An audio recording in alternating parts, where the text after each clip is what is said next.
Bismillahirrahmanirrahim. Assalamualaikum warahmatullahi wabarakatuh. Anak-anak sekalian, jadi pada kesempatan ini saya akan menjelaskan soal-soal yang berkenaan dengan usaha dan energi. Jadi masih murni tentang usaha dan energi. Ya, jadi belum dikaitkan dengan momentum dan tumbukan.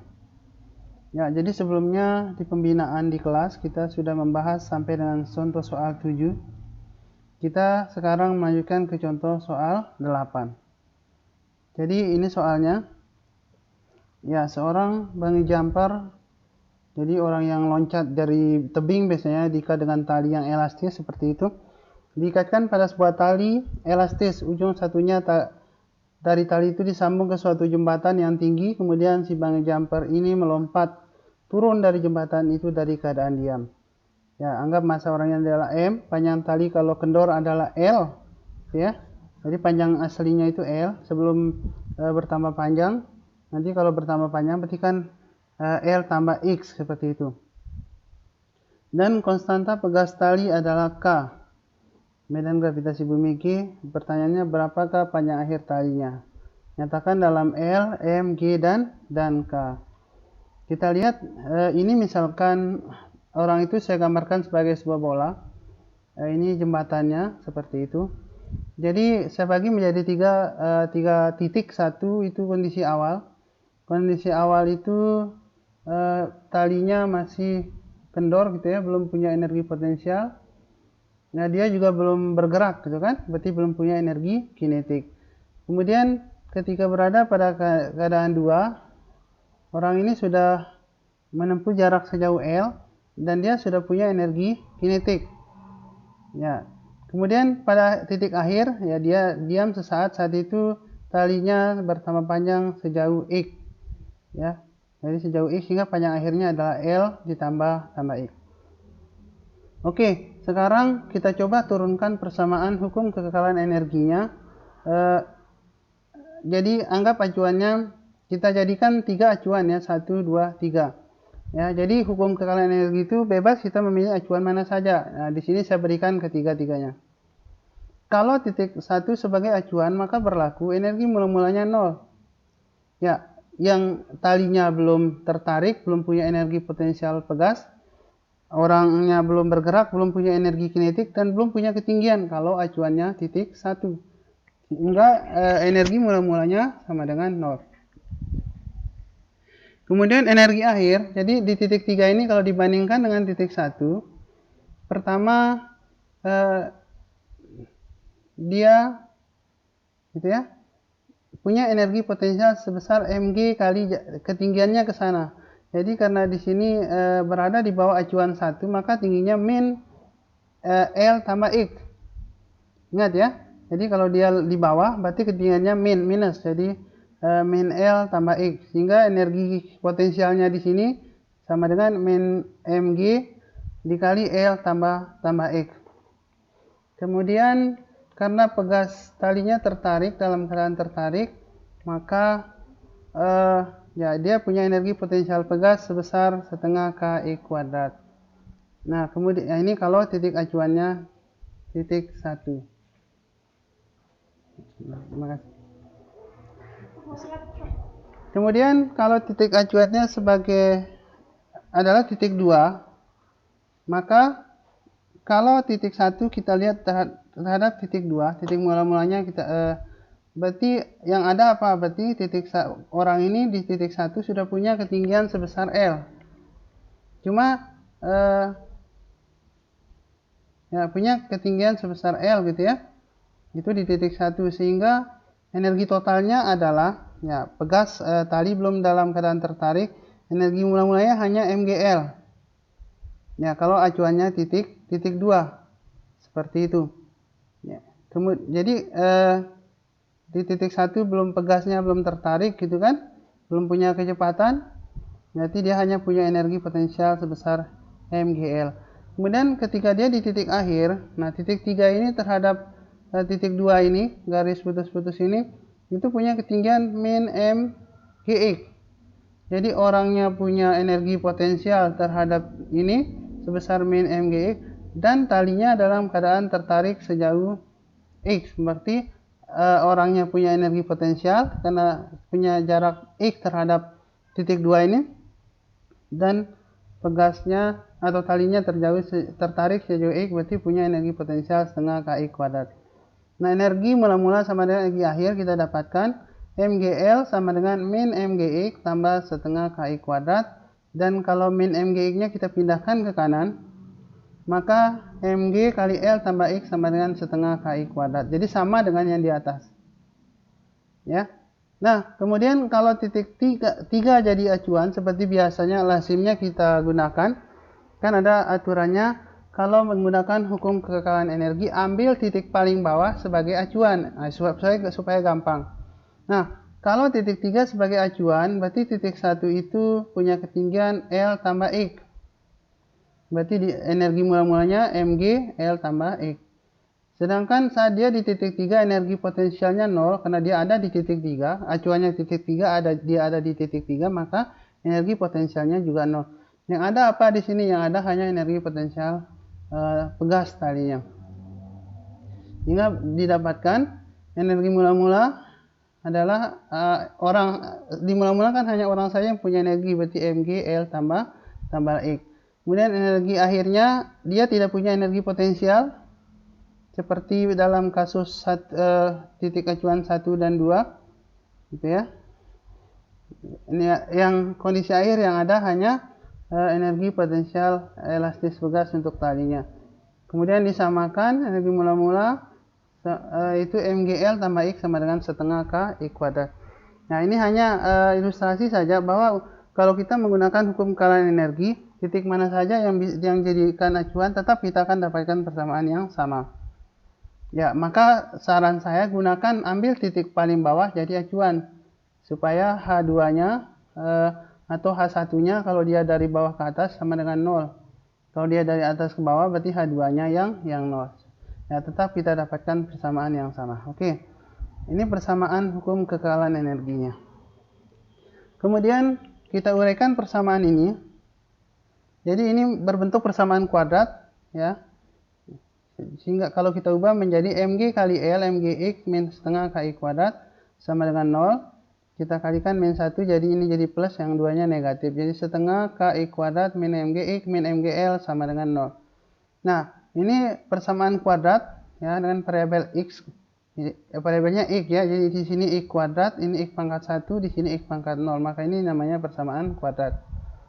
Dengan A setengah K, B-nya min Mg dan C-nya min Mgl. Nah, ini menggunakan persamaan rumus ABC. Jangan sampai lupa dengan rumus ABC. Jangan sampai yang diingat hanya kecap ABC saja. Rumus ABC itu wajib ya kalau anak-anak ASN fisika. Jadi rumusnya min B plus minus akar B kuadrat min 4 AC.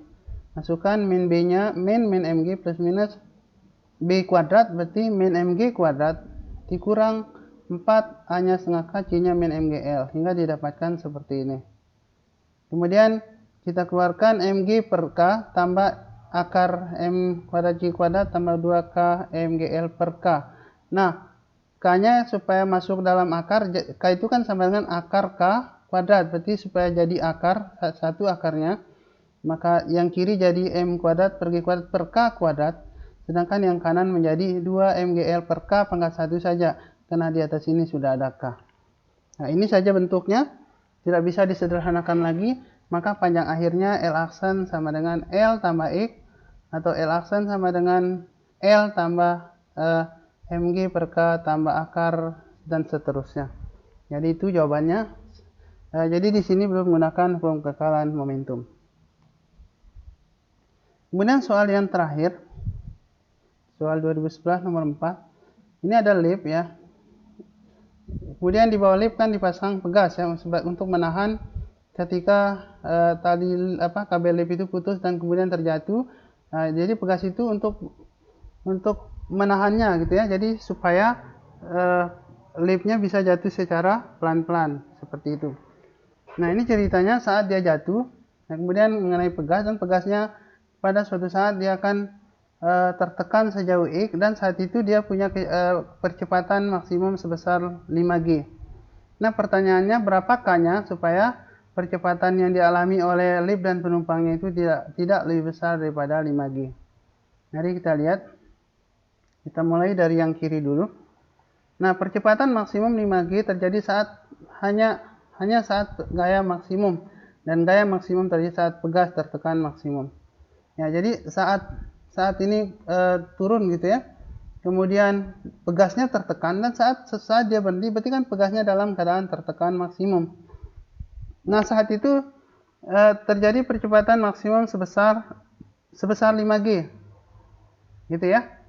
Ingat ya, jadi pegas itu dia punya percepatan sebetulnya. Jadi saat dia akan bertambah panjang atau ditekan, itu punya percepatan maksimum,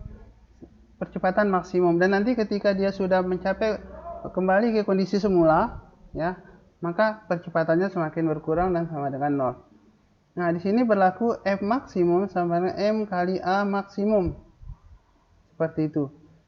Nah, kemudian dari hukum 2 Newton, gitu ya. Jadi sigma F sama dengan M kali A. Yang ke atas kurang ke bawah, yang ke atasnya adalah gaya pegas. Ingat ya, pegas yang tertekan itu punya namanya gaya pegas, atau gaya yang mengembalikan pegas itu ke keadaan semula. Sama dengan ketika ditarik, ya dia juga gaya pegas itu tetap bekerja gitu ya. Ya, dan berfungsi untuk mengembalikan pegas ke keadaan semula. Nah, di sini yang ke atas gaya pegas, ke bawah itu beratnya M kali G sama dengan M kali A. Jadi gaya pegas kurang M kali G sama dengan M kali A maksimum. Ya. Kemudian F pegas min Mg sama dengan M kali A maksimumnya sama dengan 5G. Jadi diganti F pegas min Mg sama dengan M dikali 5G. Seperti itu. Kemudian F pegas sama dengan 5G tambah Mg sama dengan 6 Mg. Jadi F maksimum yang dimaksud di sini itu adalah resultan, ya, resultan dari F pegas, F spring ini dikurangi dengan Mg. Ya, artinya F pegas kurang Mg itu harus sama dengan ini. Nah, sehingga didapat dari persamaan ini F pegasnya 6 Mg. Nah, kemudian kita ke kanan. Ingat ya, jadi F pegas maksimum itu bekerjanya di sini saat dia tertekan maksimum sejauh X. Nah, ini kondisi liftnya, ya, saat dia talinya putus, kabelnya putus, kemudian tingginya terhadap ujung atas pegas saat masih kondisi normal itu H, dan saat pegas tertekan maksimum itu berarti total ketinggiannya H tambah X.